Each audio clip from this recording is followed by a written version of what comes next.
warahmatullahi taala wabarakatuh. Alhamdulillah tsumma salatan wa salaman ala Rasulillah wa ba'd. Ahlan wa sahlan wa marhaban bikum mujaddadan fi hadhil qanat. Selamat datang diucapkan ketemu lagi dengan saya Rijal Mahdi, dosen jurusan Bahasa dan Sastra Arab IAIN Syekh Nurjati Cirebon. Pada kesempatan kali ini kita akan membahas tentang adawatul istifham, ya, tentang kata tanya di dalam bahasa Arab. Sebenarnya materi ini saya siapkan untuk para mahasiswa saya di Pusat Pengembangan Bahasa IAIN Syekh Nurjati Cirebon. Tapi insya Allah materi ini juga bermanfaat bagi mahasiswa, bagi antum, bagi siswa, bagi semua pegiat bahasa Arab dimanapun Anda berada. Oke, sebelum saya masuk kepada materi tentang adawatul istifham, apa saja kata tanya yang kita gunakan ketika kita ingin bertanya di dalam bahasa Arab, kira-kira ada 9 kata tanya. Ya, ini sudah sangat disederhanakan sekali dan keterangan yang akan saya sampaikan sudah sangat akan saya sederhanakan, ya, tidak terlalu panjang lebar begitu. Karena ini adalah tujuan pembelajaran bahasa Arab untuk pemula. Oke, sebelumnya saya kasih pengantarnya begini. Di dalam pembelajaran, dalam buku-buku pembelajaran bahasa Arab bagi non-Arab, ya, bagi penutur asing, yaitu semua pembelajaran bahasa Arab biasanya itu dimulai dari al-hiwar, ya, dari percakapan antara satu orang siswa dengan siswa yang lain. Ya, biasanya seperti itu tentang al-hiwar, ya. Sama seperti di dalam pembelajaran fikih, ya. Bab pertama di dalam pembelajaran fikih itu adalah pasti babut tahar. Kalau di dalam pembelajaran bahasa Arab biasanya itu adalah babul hiwar wa ta'aruf, ya. Ta'aruf wa tahiyyah, bagaimana mengucapkan salam kepada orang dan lain-lain. Itu biasanya pertamanya. Dan biasanya itu disajikan dalam bentuk hiwar, ya. Yang jadi pertanyaan sebenarnya adalah ketika ada percakapan itu kita akan ada saling bertanya dengan orang lain, ya. Akan ada pertanyaan kita dengan orang lain, kemudian kita menjawab, kemudian orang juga bertanya, kemudian kita menjawab, begitu ya. Dari sedikit perenungan dan beberapa bacaan yang saya coba geluti dan pelajari bahwa sebenarnya kalau dalam metode pembelajaran bahasa Arab menurut saya, ya, materi yang pertama itu sebenarnya adalah tentang adawatul istifham, ya, tentang tanda tanya, kata tanya, tentang kata tanya.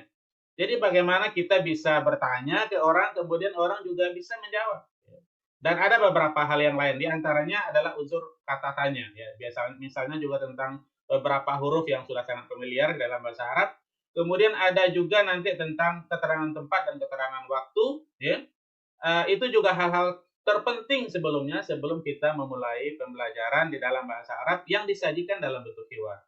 Oke, kesimpulannya bahwa adawatul istifham harusnya itu adalah materi-materi utama sebenarnya yang diajarkan sebelum kita mengajarkan materi-materi lain kepada para mahasiswa, pada penutur bahasa Arab non-Arab, ya, bagi penutur asing gitu. Oke, karena ini kita sudah pada pembelajaran kelima, tapi tidak masalah, ya, dan di pelajaran kelima itu pun saya lihat hanya ada beberapa kata tanya, ya, walaupun pada pembelajaran pertama, kedua, dan ketiga itu juga sudah ada diselipkan pembahasan kata tanya, tapi tidak secara detail dan secara rinci. Maka pada kesempatan kali ini kita coba jelaskan kepada antum dan antuna tentang pemakaian kata tanya ini, ya. Oke, penjelasannya sangat sederhana, simpel sekali. Silakan antum dan antuna ikuti, ya. Saya share slide-nya. Oke. Kita sekarang bahas tanda kata tanya, ya, bukan tanda tanya. Kalau tanda tanya itu lain lagi, ya. Kata tanya, ya.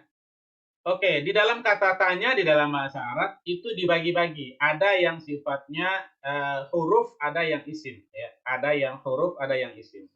Oke.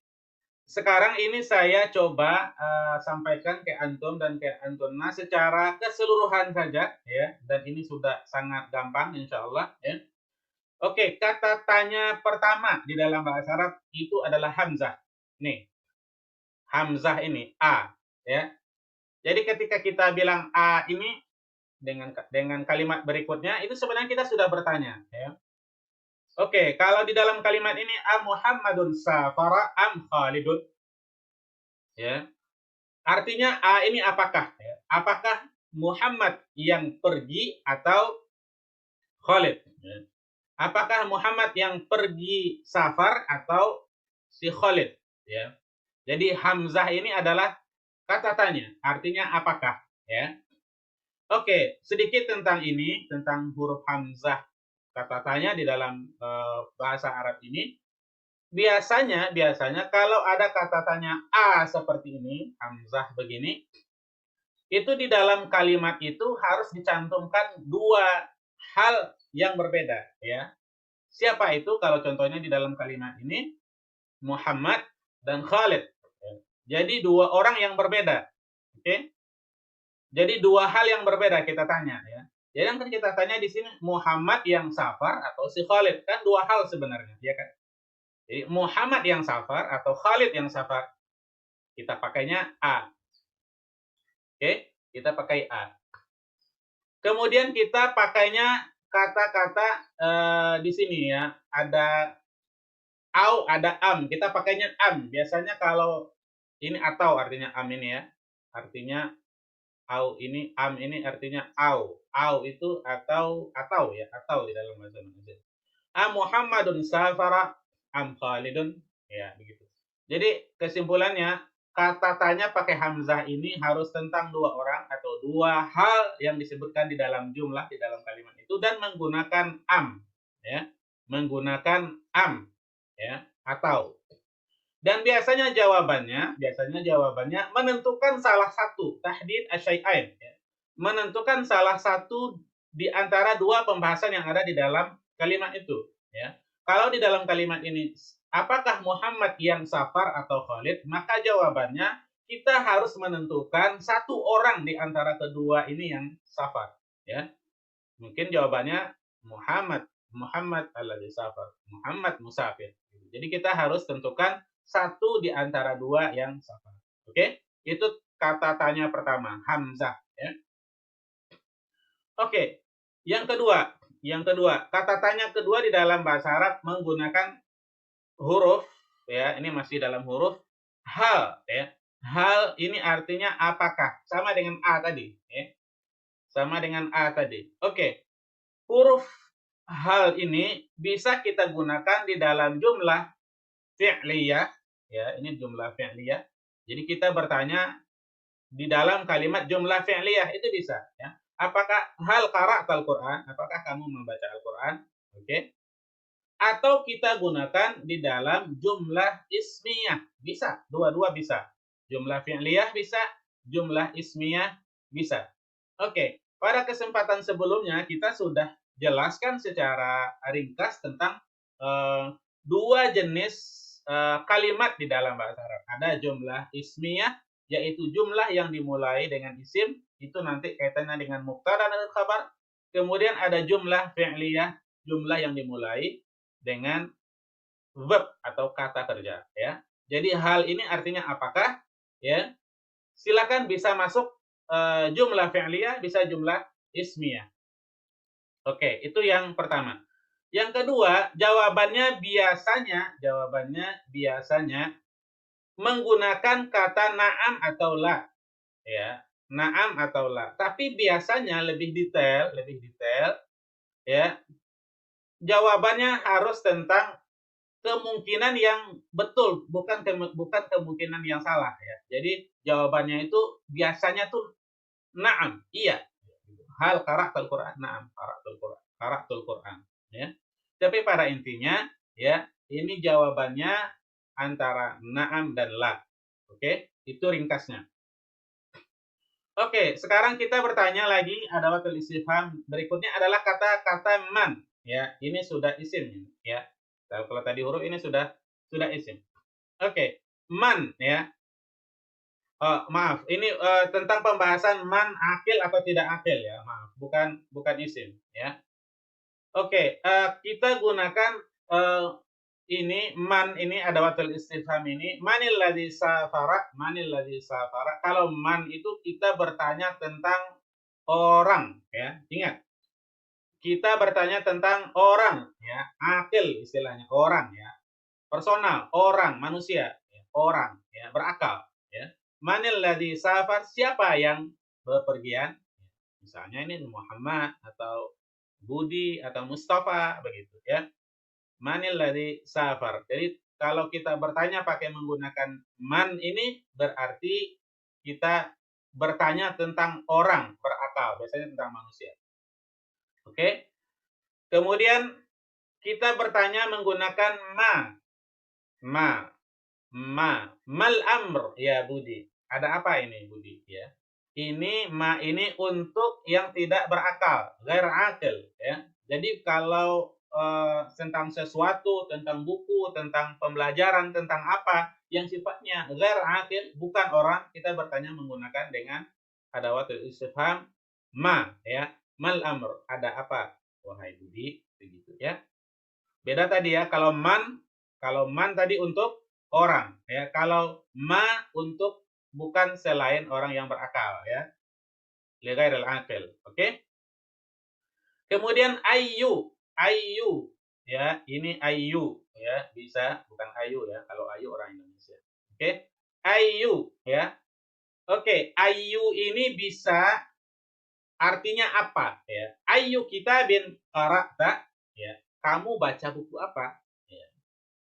Ayu kitabin qara'ta, kamu baca kitab apa atau buku apa. Ayu ini bisa untuk akil, untuk orang, bisa juga untuk ghair akil ya. Oke? Bisa untuk akil, bisa untuk ghair akil, bukan selain orang. Bisa juga ya. Oke, tayyib. Jadi sudah berapa ya? Sudah tadi kita bahas itu tadi hamzah, kemudian hal, kemudian ayu ya, kemudian man, kemudian ma ya. Sudah 5 ya, sudah 5. Oke. Kita lanjutkan sahabat pembahasannya. Kita lanjutkan. Saya share lagi slide-nya. Kata tanya berikutnya di dalam bahasa Arab menggunakan isim, ya ini sudah isim ini, mata ya, mata. Mata tadhhabu ilal jami'ati, ya ini bertanya untuk mengetahui ya, mengetahui waktu ya. Jadi mata, kapan ya. Bukan jam ya, waktu kapan maksudnya ya. Mata tadhhabu ilal jami'ati, kapan kamu berangkat ke kampus ya, kapan kamu berangkat ke kampus. Mata, ingat ya bacanya mata, bukan mata ya, atau mata. Kalau mata beda lagi ya, kalau mata mati artinya. Mata ya tadhhabu ilal jami. Oke. Kemudian aina ya. Aina ini artinya di mana. Aina taqa'ul jami', di mana kampus itu. Maksudnya di mana letak kampus ya. Posisi kampus itu di mana? Ya, ini bertanya tentang atau untuk mengetahui tempat ya. Aina taqa'ul jami'ah, di mana kampus kita misalnya. Ya, aina taqa'ul jami'ah, kampus itu di mana sih gitu. Aina taqa'u jami'atuka, bisa. Aina taqa'u jami'atu Syekh Nurjati Al-Islamiyah Al-Hukumiyah, di mana kampus Syekh Nurjati atau IAIN Syekh Nurjati itu di mana ya? Jawabannya misalnya di Jalan Perjuangan di Cirebon. Gitu ya. Jadi aina ini untuk tempat. Baik. Lanjut lagi ya.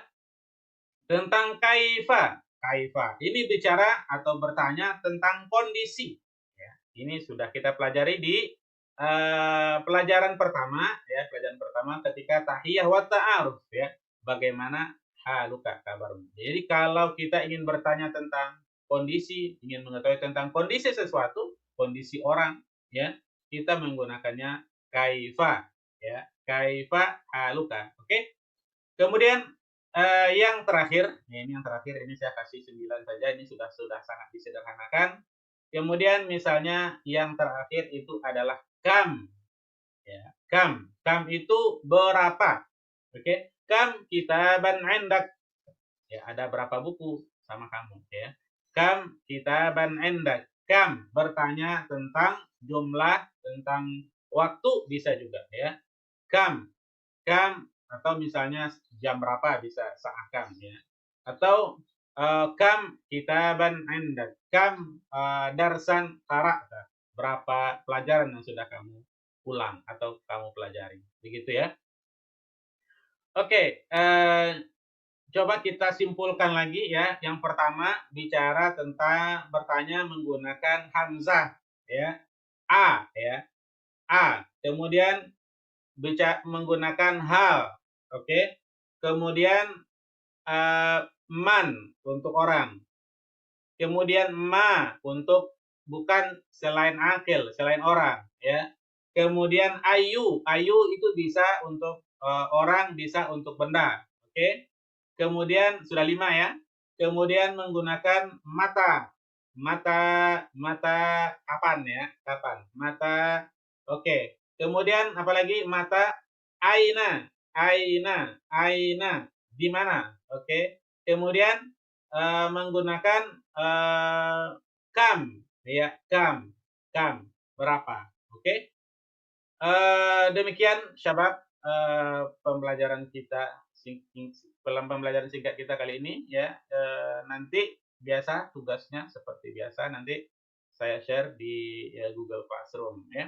Silakan dikerjakan tugasnya, saya tunggu nanti kita komunikasi di Google Classroom. Oke, demikian pembahasan tentang ini tentang cara bertanya menggunakan kata tanya di dalam bahasa Arab.